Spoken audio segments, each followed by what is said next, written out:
about doing what is right, not what is easy. If you are true to a cause, then no matter what happens, your history, your credibility will speak for itself. The challenges have helped me rediscover myself. I needed to carry on the dream.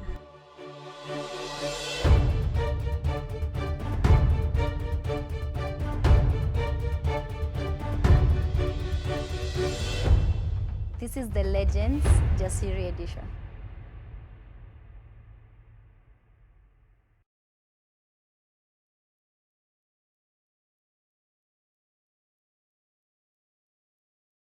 Mimi pande yangu imenisaidia, ndio nikapo na mradi mwingine hapo, ndio naona imetoka tu kwa hii Agri Ventures. Kama mimi niko na kisiagi, tena niko na ng'ombe za grade za maziwa.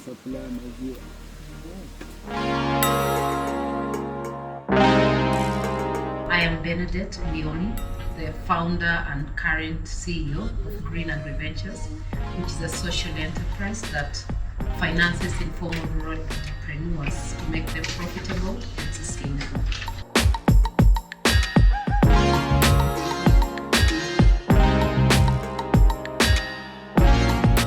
I grew up in Eldoret. I'm a firstborn in a family of 4.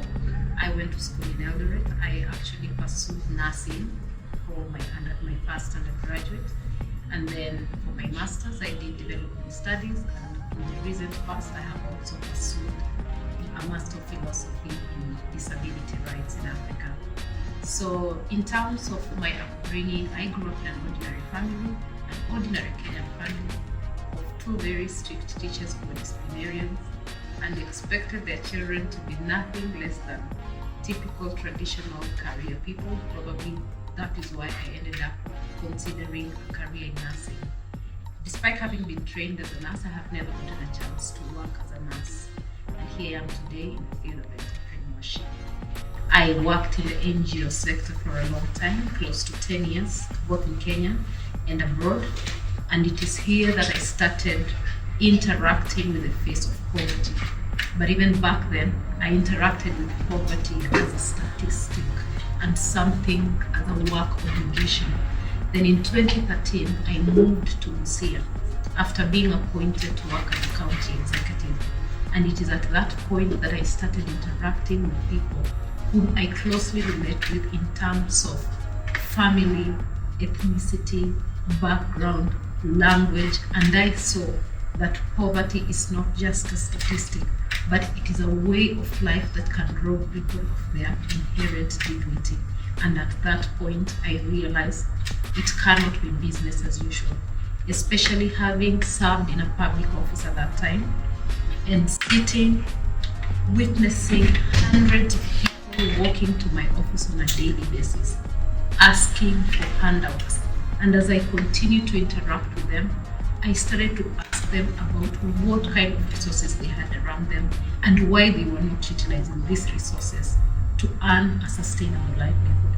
And it is at that point that I realized that without financial empowerment, people with immense potential and resources can languish in poverty and become a statistic. And that is how I ended up as an entrepreneur. In Busia, we finance informal rural entrepreneurs. We offer them financial literacy training, business coaching for their businesses, and also give them credit. So what happens in our program is that we identify already existing entrepreneurs, because we believe that entrepreneurship has to be inside you before we support you. We train these people on 3 basic things: aspects of accounting, marketing, and the legal composition of their business. Despite these people being informal, we like them to see the big picture of their businesses so that they can start to envision a journey beyond what they originally anticipated. Then we train them on how to keep records and basics that can make you financially free. And throughout this process, we teach them how to be bankable, because these informal rural entrepreneurs are mostly secluded from financing because they're considered unbankable. yet they make immense money that if only they channeled it through formal systems, they will be able to show their financial worth. Thereafter, we give them credit based on the specific business potential that they have and the kind of businesses they do. For people who are dealing in fast-moving consumer goods, we give them credit for periods of 1 week to 3 months. For people dealing in other commodities, we give them credit of up to 6 months. And during these 6 months, they undergo business coaching. And this coaching is one of the services we give our entrepreneurs for as long as they are our clients. And through this, we have seen clients graduate from taking 5,000 Kenyan shillings as a loan to 100,000 Kenyan shillings. And today, they no longer even seek that money from us, but they are able to access additional resources from mainstream financial institutions.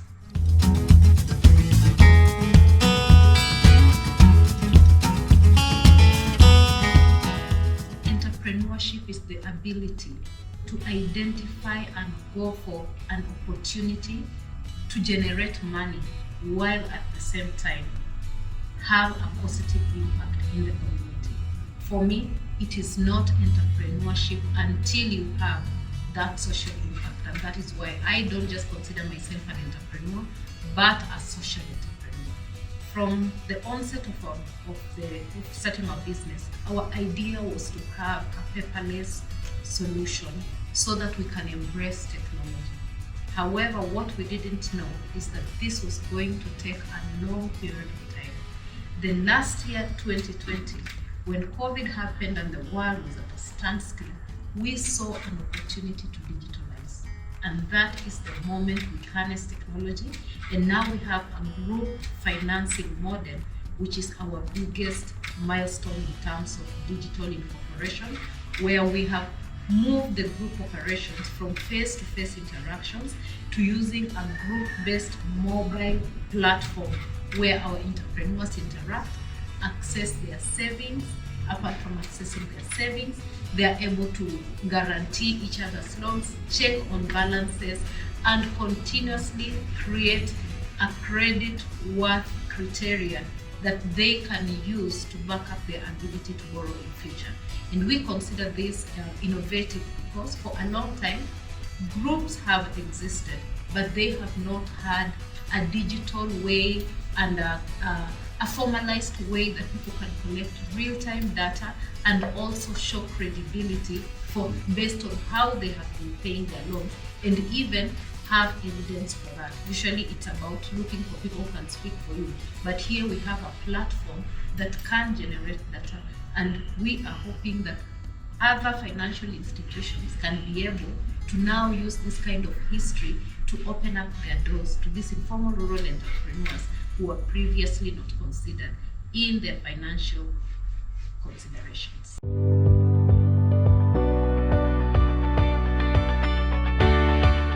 Back in 2013, when I moved to Busia, I had been appointed to serve as a county executive. This being a political office, a lot of people looked up to me for different kinds of support, and this included financial support. And I grew up knowing that you cannot get money you have not worked for. And if you have not worked for that money, somebody else ought to have worked for that money. And the demands that came to my desk were more than I could handle in terms of my personal salary.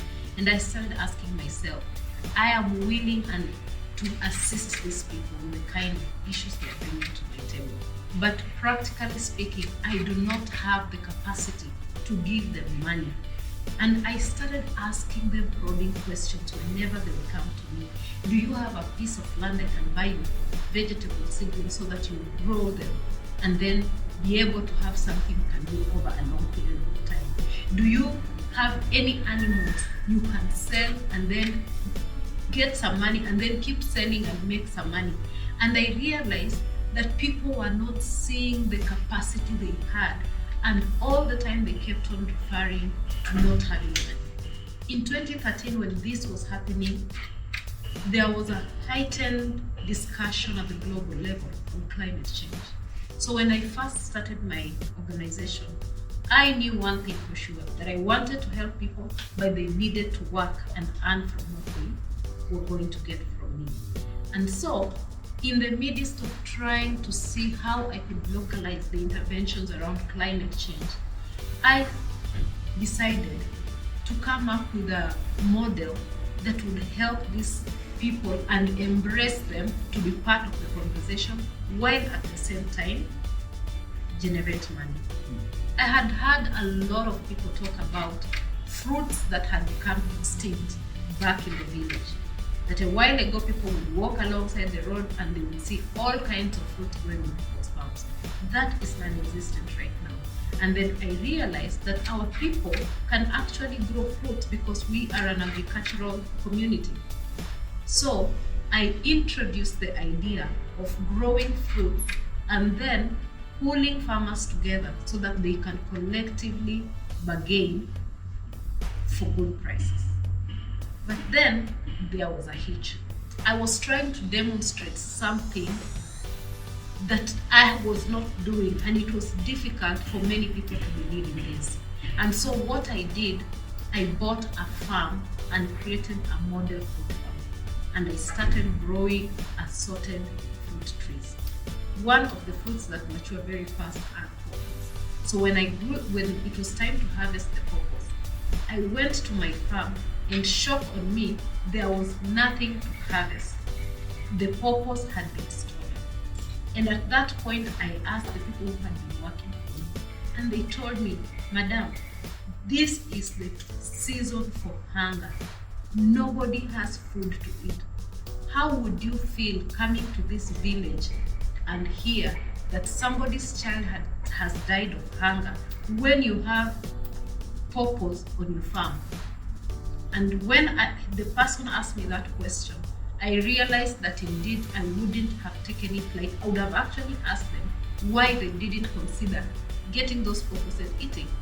But here I was expecting a harvest and a sale from the pawpaws.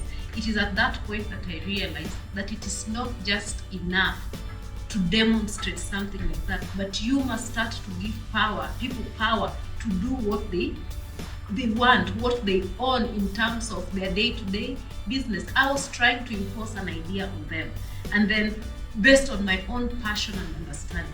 And at that point, I realized that in entrepreneurship, it is not about passion. Because in 2016, I won the Tony Elumelu Entrepreneurship Award. And part of what I did with my award money was to go out to the field and collect data. And the data I got revealed that my people were not interested in growing fruit trees. That was my passion, which I was forcing to be a business idea. But the business idea that existed there, the solution that people wanted, was access to as basic as possible financial solutions.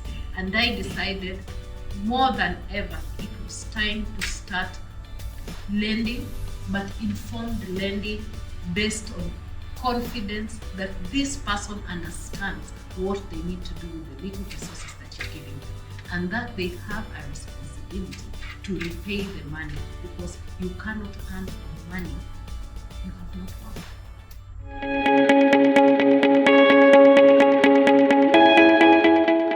There is no perfect timing to start, and you can never wait for that right moment, because it will never come. There are a number of things and models you can emulate in the journey of entrepreneurship, but every experience is different. I talked to many people in different parts of the world, in Asia and different parts of Africa, that I thought share the same demographics like where I work, and I thought I would learn a lot from them. But no matter what I learned, it is the lessons that I have faced as a result of direct interaction with my work that have helped me to think outside the box, to innovate, and even to think about the kind of products to develop.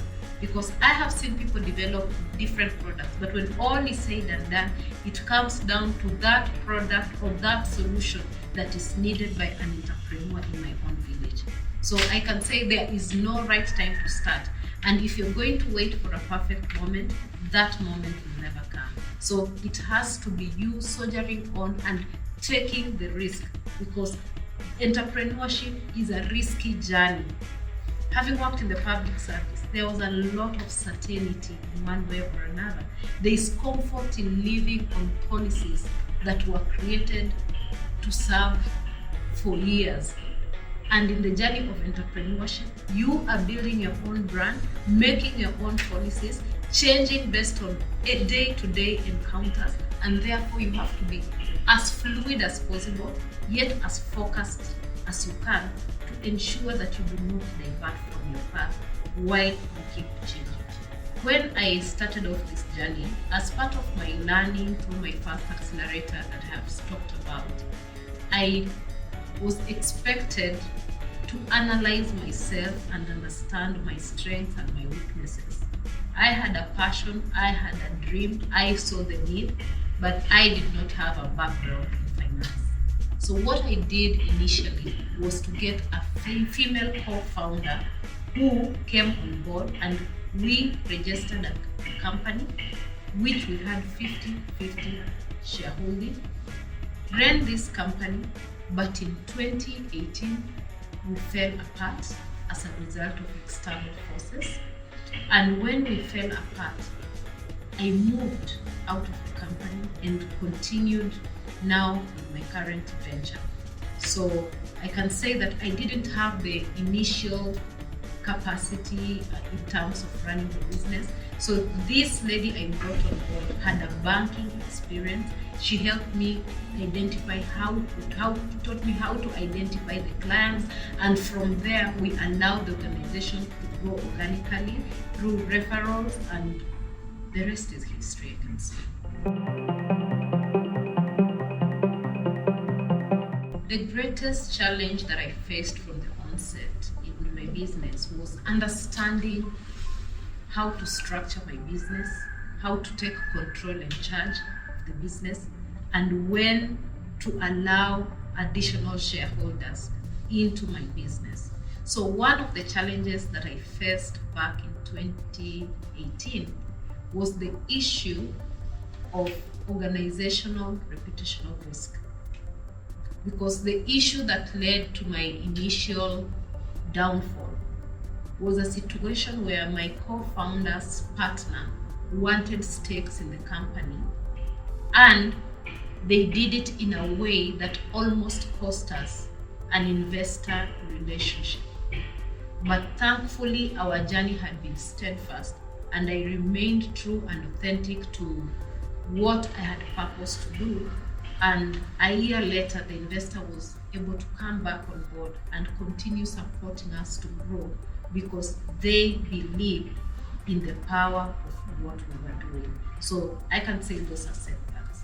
And then of course, last year was also an interesting year. We had big, ambitious plans like every other company. Then COVID happened, and informal rural entrepreneurs were extremely affected, and their capacity to repay was also very, very negligible. I strive to maximize on the best in terms of opportunity and energy that I have.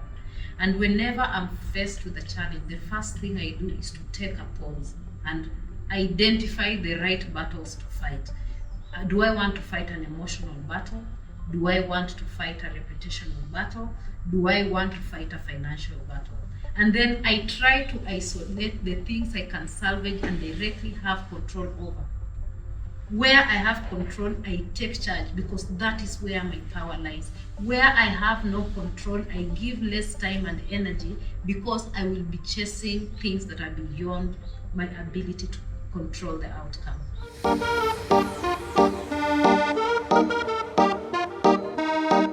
There is a huge potential, and in terms of entrepreneurship and the future, I always say we all don't have to be crowded in the same space.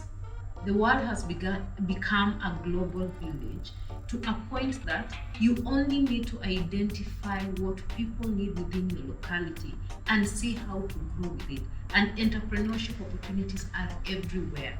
So one of the things I see about the future of entrepreneurship is the manner in which it is revolutionizing.